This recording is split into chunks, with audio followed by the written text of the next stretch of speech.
Heteroskedastisitas apa yang terjadi jika varian kesalahan tidak konstan? Yang pertama itu, kami akan membahas sifat heteroskedastisitas. Untuk menjelaskan dengan baik perbedaan antara homoskedastisitas dan heteroskedastisitas, mari kita pertimbangkan model regresi linear dua variabel, di mana variabel Y adalah tabungan pribadi dan variabel X adalah pendapatan pribadi yang dibelanjakan atau pendapatan setelah pajak.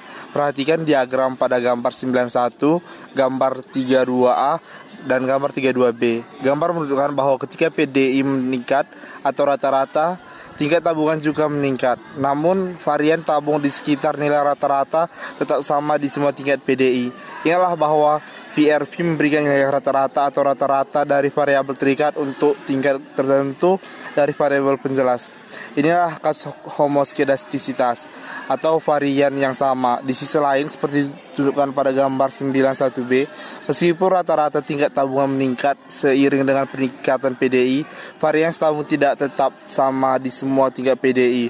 Di sini meningkat seiring dengan PDI. Hal ini terjadi karena adanya heteroskedastisitas atau varians yang tidak sama.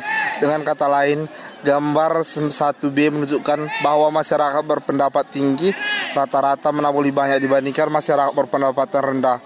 Namun variabilitas tabungan mereka juga lebih besar. Komisi Pialang di NYSE setelah diregulasi antara bulan April dan Mei pada tahun 1975, Komisi Sekuritas dan Bursa atau SEC menghapuskan praktik tingkat komisi tetap pada transaksi saham di New York Stock Exchange atau NYSE dan mengizinkan pialang saham untuk melakukan ca komisi secara kompetitif. Di contoh tabel 91 menyajikan data rata-rata. Pada tabel 91, tren nilai komisi Bursa Efek New York pada April 1975 sampai dengan Desember 1978.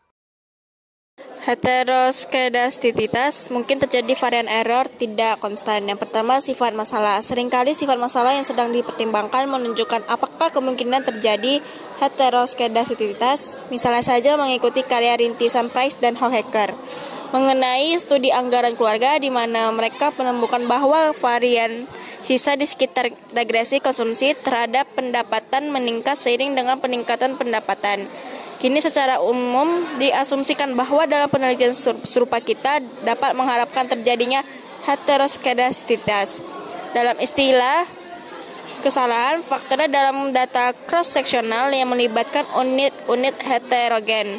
Heteroskedastisitas mungkin merupakan aturan dan bukan pengecualian. Jadi dalam studi cross-seksional yang melibatkan pengeluaran investasi dalam kaitannya dengan penjualan, tingkat bunga, dan lain-lain. Heteroskedastisitas umumnya terjadi jika perusahaan berukuran kecil, menengah, dan besar dijadikan sampel bersama. Yang kedua, pemeriksaan grafis.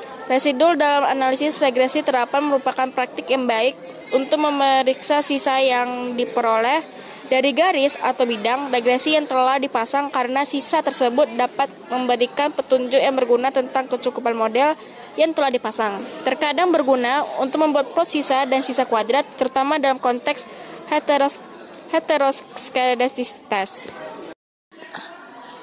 Tes PAL berhubungan secara sistematis dengan satu atau lebih variabel penjelas. Untuk melihat apakah ini masalahnya, kita dapat melakukan regresi pada satu atau lebih variabel X. Misalnya, dalam model dua variabel kita dapat menjalankan regresi berikut, di mana A adalah suku sisa. Inilah yang pasarankan. Bentuk fungsional tertentu yang dipilihnya adalah untuk kemudahan.